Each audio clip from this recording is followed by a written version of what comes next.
అందరూ కూడా మన సొంతంగా డబ్బులు వేసుకొని ఒక ప్రైవేట్ ల్యాండ్ ఒక మంచి గ్రామ యొక్క సెంటర్లో కొనుక్కొని ఈరోజు భూమి పూజ కార్యక్రమం చేసుకోవడం చాలా సంతోషకరం. తప్పకుండా గ్రామానికి సంబంధించిన వక్ఫ్ ల్యాండ్ గురించి వీళ్ళందరూ కూడా సమస్యలు ఉన్నాయి, వాళ్ళకి పట్టాలు ఇప్పియని చెప్పి ఊరు కూడా వక్ఫ్ ల్యాండ్ దాంట్లో ఉంది కాబట్టి ప్రభుత్వం దృష్టికి తీసుకుపోతానని చెప్పి చెప్పడం జరిగింది. గత ప్రభుత్వంలో ఏదైతే సమస్యలు చాలా కాలంలో పరిష్కారానికి కాక చాలామంది సమస్యలతో బాధపడుతున్నారు ఈ ప్రాంత ప్రజలు. ఈసారి ప్రభుత్వం కాంగ్రెస్ పార్టీ ప్రభుత్వం వచ్చింది కాబట్టి ఒక శాసనసభ్యునిగా వీళ్ళందరూ నన్ను గెలిపించినందుకు తప్పకుండా ఈ ప్రాంత సమస్యల మీద నా ప్రత్యేకమైన దృష్టి పెట్టి ఒక్కొక్కటి సమస్యలు కూడా, ఎందుకంటే ఇప్పుడే గవర్నమెంట్ వచ్చింది, అప్పుడే కేటీఆర్ ఏదో మాట్లాడుతుండు, నోటికి వచ్చినట్టు మాట్లాడుతుంది కేటీఆర్. మరి మేము 10 సంవత్సరాలు తెలంగాణ ఇచ్చిన పార్టీ కాంగ్రెస్ పార్టీ, 10 సంవత్సరాలు ఓపిక పెట్టినాం. మీరు ఎన్నో మాటలు చెప్పిండ్రు, ఇంటింటికి ఉద్యోగం ఇస్తామన్నారు, పేదలందరికీ 2 బెడ్రూమ్లు ఇల్లు కట్టిస్తున్నారు అన్నారు, 3 ఎకరాలు ఇస్తామన్నారు, కేజీ టు పీజీ అన్నారు, ఎన్నో వందల రకాల మాటలు చెప్పిండ్రు. కానీ మేము ఎప్పుడన్నా ఏదన్నా మేము తొందరపడి మేము మాట్లాడినామా? మేము ప్రజల పక్షాన పోరాటం చేసినాం, అడిగినాం. 10 ఏళ్ల పాటు 2 సార్లు మీకు అవకాశం ఇచ్చారు.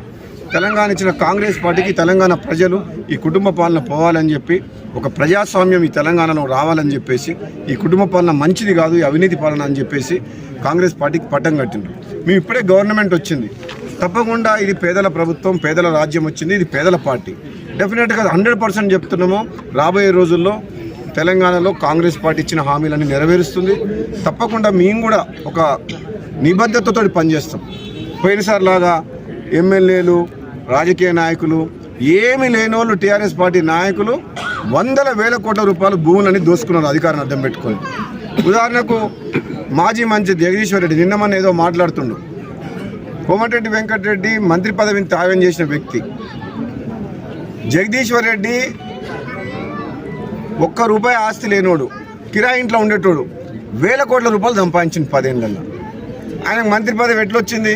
కేసీఆర్ మందు గ్లాసులో సోడా పోసి తెచ్చుకుండు మంత్రి పదవి. మేము పోరాటం చేసినాం. ఒక 5 ఏళ్ళు నేను ఒక ఎంపీగా ఉంటే తెలంగాణ కోసం పోరాటం చేసిన. ఈ 10 ఏళ్ల నుంచి తెలంగాణలో ఒక ప్రజాస్వామ్యాన్ని కాపాడుతందుకు ఒక కుటుంబ పాలనకు వ్యతిరేకంగా పోరాటం చేసిన, అవినీతి పాలనకు వ్యతిరేకంగా పోరాటం చేసిన, ప్రజల పక్షాన అవసరమైతే నా పదవి త్యాగం చేసిన తప్పితే నేను ఎప్పుడు కూడా తప్పు చేయలేదు. అందుకనే మా గురించి మాట్లాడేటప్పుడు జగదీశ్వర్ రెడ్డి కొంచెం నోరు కంట్రోల్లో పెట్టుకుంటే బెటర్.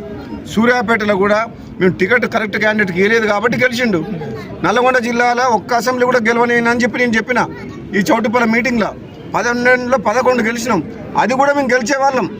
అది మా తప్పే, ఆయన ఏదో గొప్పతనం అనుకుంటున్నాం. కానీ ఈసారి నిజంగా చెప్తున్నా, తెలంగాణ ప్రజలందరూ కాంగ్రెస్ పార్టీని ఆశీర్వదించి ఓటేసారు కాబట్టి టీఆర్ఎస్ పార్టీ నాయకులు కొంచెం ఓపిక పట్టాలి.